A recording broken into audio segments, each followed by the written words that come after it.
โอ้สบายดีพี่น้องพี่โพสาวลาวเนาะมื้อนี้เฮามาเข้าป่ามาเซายุกซอกกินแต่ว่าได้แต่นอนไม่ไล่เนาะมากินเนาะ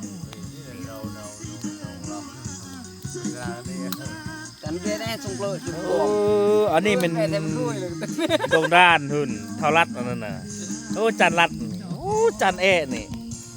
จันเซียนโอ้เบิ้งหัวหน้าพ่นอันนี้ทันมนต์สะท้อนเนาะนี่ที่ทวีเราคอรักคือ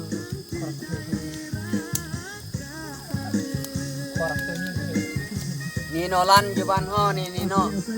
ป้าเมียแม่จะปูนเลยรู้จิอย่าสัจเจนเลยอย่าก็สัจเจนเลยอันนี้มันตะบังกลุยเฮาอันนี้นะปั่นเอาหุ่นคนปูหาเลยบุญหาแล้วเด้อฮะอันนี้มันตะบังกลุยเฮาทั้งหมดเฮามี9คนเนาะผู้หนึ่งกับเมื่อแล้วก็ยังผู้หนึ่งไปซอกยุกซอกกินเนาะ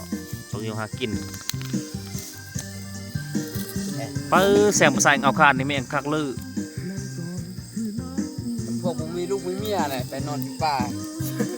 ยังมียังแซงภาษาโอ้เกอนี่อ่ะเมื่อซึ่งมืออย่าคักเลยเอาวัคซีเลยอย่าเว้ย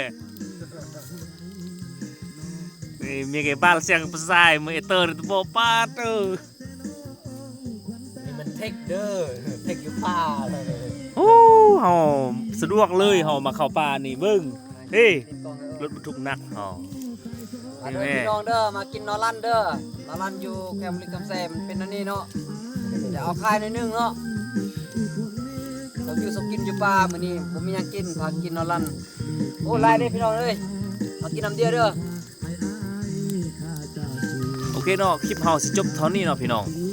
ผมมียังไล่ตอนไปเนี่ยก็สิกินข้าวแล้วหิวข้าวแห้งไม่ได้กินข้าวตั้งแต่เมื่อวานลากเติมโอเคบาย